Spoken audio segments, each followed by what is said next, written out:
السلام علیکم ورحمۃ اللہ وبرکاتہ۔ الحمد للہ رب العالمین والصلاة والسلام علی سید الانبیاء والمرسلین وعلی آلہ واصحابہ اجمعین، اما بعد فاعوذ باللہ من الشیطان الرجیم، بسم اللہ الرحمن الرحیم۔ لا تجد قوما یؤمنون باللہ والیوم الآخر یوادون من حاد اللہ ورسولہ ولو كانوا آباءهم أو أبناءهم أو إخوانهم أو عشيرتهم صدق اللہ العظیم۔ ایک مرتبہ ہم سب دونوں عالم کے مالک مختار مدنی سرکار کی بارگاہ میں درود و سلام کا ہدیہ پیش کریں۔ اللہم صلی علی سیدنا مولانا محمد بارک وسلم صلاۃ و سلام علیک یا رسول اللہ صلی اللہ تعالی علیہ وسلم۔ آج ہم سب اپنے مرشد گرامی، مرشد اعظم حضور تاج الشریعہ رضی اللہ تعالی عنہ کی بارگاہ میں خراج عقیدت پیش کر رہے ہیں۔ اس لیے کچھ عرض و معروض سے پیشتر آپ کی بارگاہ میں خراج عقیدت پیش کرنے کی منقبت کے شکل میں کوشش کر رہا ہوں۔ سماعت فرمائیں۔ کائنات سنیت کی شان ہے اختر رضا، کائنات سنیت کی شان ہے اختر رضا، صاحبان فن کا ایک عنوان ہے اختر رضا، مسلک احمد رضا کا گر مجدد میں کہوں، مسلک احمد رضا کا گر مجدد میں کہوں، خود میرے اس قول پر برہان ہے اختر رضا، حجت الاسلام کا گر مظہر کامل لکھوں، میری اس تحریر کی پہچان ہے اختر رضا، مفتی اعظم کا تقوی فکر جیلانی میاں، مرکز اہل سنن کی جان ہے اختر رضا، تاجدار فقہ افتاء اور محدث با کمال، تاجدار فقہ افتاء اور محدث با کمال، منبع علم و حکم عرفان ہے اختر رضا، واصل و سالک و طالب میں کوئی کر دے ندا، واصل و سالک و طالب میں کوئی کر دے ندا، معرفت کے آج بھی ایوان ہے اختر رضا، اے قمر ہیں وہ مثال چشمہ آب رواں، آج بھی جو بانٹتے فیضان ہے اختر رضا۔ حاضر نگرامی، محترم سامعین، ابھی آپ حضرات علماء کرام کی تقاریر اور بارگاہ تاج الشریعہ میں خراج عقیدت کے کلمات خیر سے مستفیض ہوں گے۔ میں یہ عرض کروں کہ سرکار تاج الشریعہ رضی اللہ تعالی عنہ کی زندگی پاک امام اہل سنت رضی اللہ تعالی عنہ کے مسلک کی اشاعت میں بسر ہوئی ہے تو بے جا نہ ہوگا۔ یقیناً آپ پیغمبر اعظم صلی اللہ علیہ وسلم کے سچے وارث،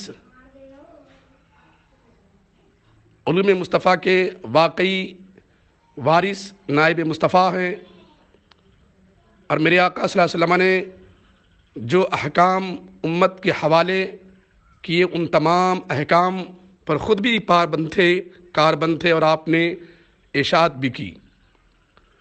لیکن افسوس کے ساتھ یہ کہنا پڑتا ہے کہ اس زمانے میں ہمارے کچھ ایسے بھی کرم فرما نظر آتے ہیں جو رضویت کے نام پر، سنیت کے نام پر نہ جانے کیا کیا گل کھلاتے ہیں۔ کبھی بدعقیدوں کے ساتھ تعلق دوستی،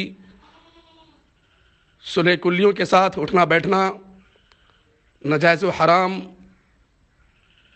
امور کا مرتکب ہونا، یہ سب ایسی خرافات و واہیات ہے جن کا تعلق نہ رضویت سے ہے نہ مسلک اعلیٰ حضرت سے ہے۔ اسی پس منظر میں نے خطبے کے بعد اس آیت کریمہ کی تلاوت کا شرف حاصل کیا۔ اللہ عز و جل ارشاد فرماتا ہے لا تجد قوما یؤمنون باللہ والیوم الآخر، جو لوگ مسلمان ہیں تم انہیں نہ پاؤ گے۔ یہ مسلمان کی شان نہیں ہے۔ اللہ بیان کر رہا ہے کہ مسلمان کی شان یہ نہیں ہے، کیا نہیں ہے؟ یوادون من حاد اللہ ورسولہ، کہ یہ لوگ ان سے دوستی کرے جو اللہ اور اس کے رسول کے مخالف ہیں، جو اللہ اور اس کے رسول کے احکام کی مخالفت کرتے ہیں، ایسے لوگوں سے دوستی کرنا مومنوں کی شان نہیں ہے۔ وَلَوْ كَانُوا آبَاءَهُمْ أَوْ أَبْنَاءَهُمْ أَوْ إِخْوَانَهُمْ أَوْ عَشِيرَتَهُمْ، اگرچہ ان کے بیٹے ہوں، بھائی ہوں، اولاد ہوں، رشتہ دار ہوں، اقربا ہوں، اعزا ہوں، کوئی بھی ہوں، ایسے لوگوں کے ساتھ دوستی کرنا مومنوں کی شان نہیں ہے جبکہ یہ لوگ اللہ اور اس کے رسول کے مخالف ہوں۔ اس آیت کریمہ پر اس آیت کریمہ کے مطابق ہم نے جب دیکھا، زندگی پاک کا مشاہدہ کیا، ملاحظہ کیا سرکار تاج شریعہ کی، تو مکمل طریقے سے عامل نظر آتے ہیں۔ یہ آیت کریمہ در حقیقت ان اصحاب کرام کے متعلق نازل ہوئی ہے جنہوں نے اپنے رشتہ داروں کا بائیکاٹ ہی نہیں بلکہ وہ اسلام کے مخالف ہوئے، پیغمبر اسلام کے باغی ہوئے تو انہوں نے خون کر دیا۔ کون نہیں جانتا تاریخ اسلام میں حضرت ابو عبیدہ ابن الجراح کا کہ آپ عشرہ مبشرہ میں سے ایک مشہور صحابی رسول ہیں، انہوں نے جنگ میں اپنے والد کا سر قلم کر دیا۔ تو اسلام کی شان یہی ہونی چاہیے کہ چاہے وہ کیسا بھی انسان ہو، کیسا بھی قریبی رشتہ دار ہو، اگر وہ شریعت کا باغی ہے، اگر وہ دین کا دشمن ہے، پیغمبر اسلام سے عداوت رکھتا ہے، تو ایسے لوگوں کے ساتھ تمام تعلقات ختم کر دینا چاہیے۔ شاید کہ ہمارے لوگوں نے قرآن مقدس کی آیت کریمہ اور احادیث نبویہ کو نگاہوں کے سامنے میں نہیں رکھا۔ دنیا میں کون نہیں جانتا ہے کہ پچھلی قوم پر جبکہ وہ شریعت کے حکام سے منحرف ہوئے تو اللہ نے عذاب نازل فرمایا۔ آپ دیکھیے خود سورہ بقرہ میں اللہ تبارک و تعالی آیت نمبر 65 میں ارشاد فرماتا ہے وَلَقَدْ عَلِمْتُمُ الَّذِينَ اعْتَدُوا مِنْكُمْ فِي السَّبْتِ فَقُلْنَا لَهُمْ كُونُوا قِرَدَةً خَاسِئِينَ۔ کونوا قردۃ خاسئین کہا گیا کہ ہو جاؤ تم سب کے سب دھتکارے بندر، جب ان لوگوں نے شمبا کے مسئلے میں زیادتی کی اور حد سے بڑھنے کی کوشش کی۔ میں اس کا پس منظر بتاؤں آپ کو۔ حضرت موسیٰ علیہ السلام کی قوم کو بنی اسرائیل کہا جاتا ہے۔ یہ قوم بنی اسرائیل، ان کے لیے شریعت میں حکم یہ تھا کہ شمبا کا دن عبادت کے لیے خاص کریں اور اس دن شکار نہ کریں۔ ہفتہ کے دن شکار کرنا ان کے لیے ان کی شریعت میں ناجائز قرار دیا گیا تھا، لیکن اس کے باوجود بنی اسرائیل نے شریعت کے اس حکم کی مخالفت کی اور ان لوگوں نے جمعہ کو دریا کے کنارے کنارے کچھ گڈھے کھودنے کی کوشش کی اور شمبا کی صبح کو یعنی ہفتہ کے صبح کو دریا سے ان گڈھوں تک نالیاں بناتے جن کے ذریعے پانی کے ساتھ آ کر مچھلیاں گڈھوں میں پھنس جاتی تھی، اور پھر یہ لوگ اتوار کے دن مچھلیاں پکڑ لیتے تھے۔ یہ انہوں نے حیلہ بنایا تھا۔ وہ کہتے یہ تھے کہ اللہ نے ہمیں منع کیا ہے ہفتہ کے دن سنیچر کے دن مچھلی شکار کرنے سے، ہم تو یہ کام اتوار کرتے ہیں، مچھلیاں پکڑتے ہیں۔ جب پیغمبر کا زمانہ آیا ہے، حضرت داؤد علیہ السلام کا زمانہ آیا، آپ نے منع کیا لیکن ان لوگوں نے نہیں مانا۔ بنی اسرائیل تین جماعت میں، بنی اسرائیل کا گروہ تین جماعت میں بڑھ جاتا ہے۔ ایک جماعت تو کھلا کھلا ہفتہ کے دن شکار کرتی تھی، ایک جماعت اس کی مخالفت، اس کا بائیکاٹ کرتی تھی، اور ایک جماعت خاموش تھی۔ انہوں نے،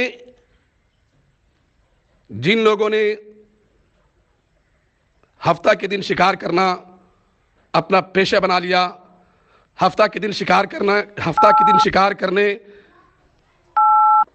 کے لیے حیلہ تلاش کیا، اور وہ اس طرح جو مچھلیاں گڈھا کھود کر کے جمعہ کے دن گڈھا نکالتے تھے، مچھلیاں پکڑتے تھے، تو ان لوگوں پر اللہ تبارک و تعالیٰ کا عذاب آیا۔ کیسا عذاب آیا؟ اللہ نے فرمایا کونوا قردۃ خاسئین، ہو جا تم سب کے سب کالے بندر، سب کالے بندر ہو گئے، باپ بھی بندر، بیٹا بھی بندر، بھائی بھی بندر، ماں بھی بندری، سب کے سب لوگ بندر بن گئے، کیونکہ انہوں نے احکام شرع کی مخالفت کی۔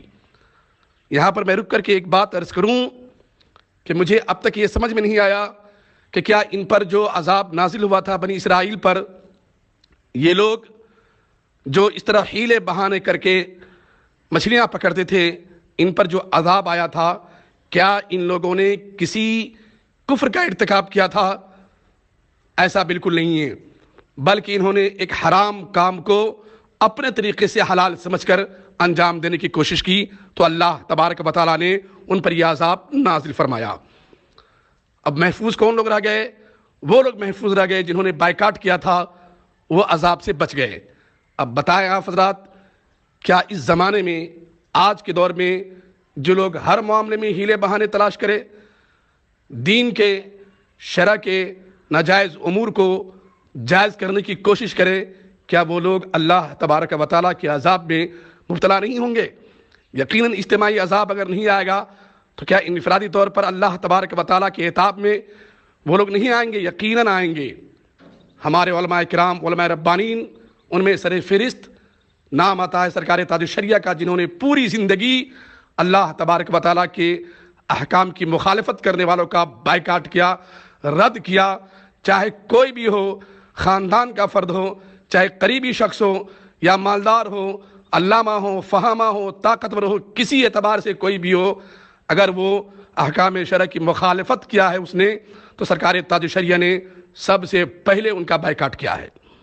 یہی شان ہونی چاہیے ایک عالم ربانی کی، کہ آج بھی بہت سارے لوگ دین کے نام پر، دین کی تبلیغ کے نام پر ویڈیو بنانا اور کیا کیا کرتے ہیں تو آپ پر مخفی نہیں ہے۔ کیا یہ شریعت میں ناجائز نہیں ہے؟ یقیناً ناجائز ہے کہ دین کے لیے، دین کے احکام کی تبلیغ کے لیے حرام کام کا ارتکاب کرنا میری سمجھ سے باہر ہے کہ کون سی شریعت انہوں نے ایجاد کر لیا ہے، یہ آج تک میں اسے سمجھ نہیں پایا۔ کیا ہم حرام کام کا مرتکب ہوں گے تبھی دین کی اشاعت ہوگی، دین کی تبلیغ ہوگی؟ کیا آج سے 1400 سال تک اسلام کے احکام جو دنیا کے کونے کونے میں پہنچے ہوئے ہیں، ان احکامات اور ان اسلام کی دعوت کو پہنچانے میں ہمارے علماء نے ناجائز امور کا سہارا لیا؟ یہ سوچنے کی بات ہے، یہ غور کرنے کی بات ہے۔ مجھے کچھ لوگ سوشل میڈیا کے ذریعے یہ بھی کہتے ہیں، کبھی پرسنل پر، کبھی گروپ پر یہ بھی سوال کرتے ہیں کہ کچھ لوگ حضور تاج الشریعہ کے خلفاء ہیں، وہ ویڈیو میں تقریر کرتے ہیں، ویڈیو پر آتے ہیں، ویڈیو بناتے ہیں، ان کے بارے میں کیا خیال ہے؟ تو میں ایک ہی جملہ کہتا ہوں، چاہے وہ سرکار تاج الشریعہ کا خلیفہ رہے، چاہے سرکار مفتی اعظم ہند کا خلیفہ رہے، احکام شرع سب پر حجت ہے۔ ہمارے سرکار تاج الشریعہ جب کسی کو خلافت دیتے تھے تو آپ اکثر یہ فرمایا کرتے تھے کہ بشرط علم و عمل خلافت دی جاتی ہے۔ آج ابھی ذی الحجہ کا چاند قریب ہے، ابھی دیکھیں گے کہ کسی علاقے سے یہ اعلان آیا کہ فلاں جگہ کچھ لوگوں نے فون پر خبر دی اور چاند کا اعلان کر دیا۔ ہمیں افسوس ہے کہ یہاں رسول اکرم صلی اللہ علیہ وسلم کی حدیث کی مخالفت ہو رہی ہے۔ کچھ لوگ تو ٹیلی فون کی خبر کو خبر تواتر کہہ کر کے، خبر متواتر کہہ کر کے سہارا لیتے ہیں، یہ بھی درست نہیں ہے۔ اور کچھ لوگ دو چار ایک آدھ لوگوں کے بیان پر، ٹیلی فون کے بیان پر اعلان کر دیتے ہیں۔ اس کی مخالفت در حقیقت رضویت کی مخالفت ہے مسلک، اور اس پر اس طریقے سے ایسے امور کو انجام دینا در حقیقت رضویت کی مخالفت ہے۔ جو لوگ ویڈیو بناتے ہیں وہ رضویت کی مخالفت کرتے ہیں، مسلک اعلیٰ حضرت کے اعتبار سے احکام شرع کی مخالفت کرتے ہیں۔ جو لوگ ٹیلی فون کی خبر پر چاند کا اعلان کرتے ہیں، حقیقت میں وہ لوگ رضویت کے مخالف ہیں۔ اگر لاکھ وہ دعویٰ کرے کہ میں رضوی ہوں، میں مسلک اعلیٰ حضرت کا ماننے والا ہوں، احکام شرع کا مبلغ ہوں، تو ایسی تبلیغ نہ شریعت کو پسند ہے، نہ شریعت اسلامیہ نے ایسی تبلیغ کی اجازت دی ہے۔ مجھے یہ بھی سننے کو ملتا ہے، کچھ لوگ یہ بھی کہتے ہیں کہ یہ لوگ یعنی یہ رضوی حضرات اور سرکار تاج الشریعہ اور ان جیسے علماء کی طرف یہ نسبت کرتے ہیں کہ انہوں نے کام کیا کیا، انہوں نے دین متین کی کون سی خدمت کی، بس چھوٹا موٹا کام نظر آتا ہے، اور سارے پیر لوگوں کے کام کو ہم دیکھتے کہ انہوں نے بڑا بڑا کام کیا۔ افسوس ہے، اگر کام کرنا ہی سب کچھ ہے اور بڑی بڑی یونیورسٹی بنا لینا، بڑے بڑے مدرسے بنا لینا اور خوب دنیا بھر میں اپنی شہرت بنا لینا، مشہور ہو جانا یہی کام ہے، تو شریعت مطہرہ میں دیکھتا ہوں کہ ایسے کام کی کوئی اہمیت نہیں ہے۔ میں چلتے چلتے صحیح بخاری شریف کی حدیث آپ کو سناتا چلوں۔ یہ حدیث بخاری میں متعدد مقامات پر ہے، کتاب المغازی میں بھی ہے۔ اللہ کے نبی صلی اللہ علیہ وسلم نے جنگ خیبر کے موقع پر ارشاد فرمایا ایک شخص کے بارے میں کہ وہ شخص جہنمی ہے۔ راوی حدیث ابو ہریرہ رضی اللہ تعالیٰ عنہ ہیں، وہ کہتے ہیں کہ اس شخص کے متعلق جب اللہ کے نبی نے فرمایا کہ وہ جہنمی ہے، صحابہ کرام کو شک ہوا کہ اس کا کون سا ایسا عمل ہے کہ وہ جہنمی ہے، تو کچھ لوگوں نے ان کا تعاقب کیا۔ ایک شخص نے آ کر کے بارگاہ مصطفیٰ میں عرض کرتا ہے، یا رسول اللہ صلی اللہ علیہ وسلم، آپ نے جس کے بارے میں جہنمی کہا وہ تو اسلام کی سربلندی کے لیے لڑ رہا ہے، وہ اسلام کے علم کو بچائے رکھا ہے، وہ بڑی جوامردی کے ساتھ مذہب اسلام کے لیے لڑ رہا ہے، اے اللہ کے نبی وہ جہنمی کیسے ہو سکتا ہے؟ میرے مصطفیٰ نے ارشاد فرمایا وہ ہے جہنمی۔ آخرکار اتنے میں کچھ لوگ آتے ہیں اور کہتے ہیں اللہ کے نبی آپ نے جو فرمایا وہ سچ فرمایا، کہ وہ شخص میدان جنگ میں زخمی ہو گیا اور زخموں کی تاب نہ لا کر اس نے خودکشی کر لی، اتنا سننا تھا۔ تو پیغمبر اسلام صلی اللہ علیہ وسلم نے ارشاد فرمایا سن لو، اللہ تعالیٰ اس دین کی تائید، اس دین کی خدمت فاسق و فاجر کے ذریعے بھی لے لیتا ہے۔ حاضرین گرامی، میں یہ عرض کروں رک کر کہ وہ شخص جو صحابہ کی جھرمٹ میں رہتا تھا، جس نے اسلام کے لیے جنگ کیا، اسلام کی سربلندی کے لیے جنگ کیا، اللہ کے نبی نے کہا کہ وہ جہنمی ہے، اور اس کا کام اتنا بڑا کام تھا کہ میدان جہاد میں اپنی جان کو خطرے میں ڈالنا یہ آج کے تمام کاموں کے اعتبار سے بڑا کام تھا یہ، لیکن اللہ کے نبی نے اس اتنے بڑے کام کے باوجود یہ حکم فرمایا کہ وہ جہنمی ہے۔ بات سمجھ میں آ گئی کہ ہر کام کرنے والے کو آپ جنتی نہیں کہہ سکتے ہیں۔ اگر کوئی بڑی بڑی تقریریں کرے اور خوب تبلیغ کا کام کرے جنتی ہو جائے کوئی ضروری نہیں ہے، کیونکہ اللہ تعالیٰ اس دین کی خدمت فاسقوں فاجروں کے ذریعے بھی لے لیتا ہے۔ حاضر گرامی، اللہ تبارک و تعالیٰ آپ کو، ہم کو، سب کو مسلک اعلیٰ حضرت پر قائم فرمائے۔ سرکار تاج الشریعہ رضی اللہ تعالیٰ عنہ نے جو مسلک اعلیٰ حضرت کی خدمت انجام دی ہے اور جس طریقے سے ہمیں فکر دیا ہے، اللہ ہمیں آپ کو سب کو اسی پر قائم رکھے، اور اس زمانے میں سرکار تاج الشریعہ کے سچے جانشین، قاضی القضات فی الہند، قائد اہل سنت علامہ اسجد رضا خان دامت برکاتہم القدسیہ ہیں، ہم ان کے دامن کرم سے وابستہ ہو جائیں۔ یقیناً آپ اپنے آباء و اجداد کے سچے جانشین ہیں اور واقعی سچے وارث ہیں، جو علمی اعتبار سے، دینی اعتبار سے اتنا بڑا کام انجام دے رہے ہیں۔ حضرت اسجد میاں دامت برکاتہم القدسیہ سرکار تاج الشریعہ کے مشن پر مکمل طریقے سے قائم ہے، اور مسلک اعلیٰ حضرت کی اشاعت اسی طریقے سے کر رہے ہیں جس طریقے سے حضرت تاج الشریعہ نے کی، اور جس طریقے سے آپ نے پوری دنیا میں حقانیت کے ساتھ اور حق کا علم لے کر کے مسلک اعلیٰ حضرت کی آپ نے خدمت کی ہے، وہی طریقہ آپ نے اپنایا ہے۔ ہم اللہ کی بارگاہ میں دعا کرتے کہ مولا کریم حضرت اسجد میاں کی عمر میں خوب برکت عطا فرمائے، اور تمام بلاؤں سے، مصیبتوں سے ہمیں سب کو محفوظ امامن فرمائے۔ استغفر اللہ ربی من کل ذنب و اتوب الیہ وما توفیقی الا باللہ۔ السلام علیکم۔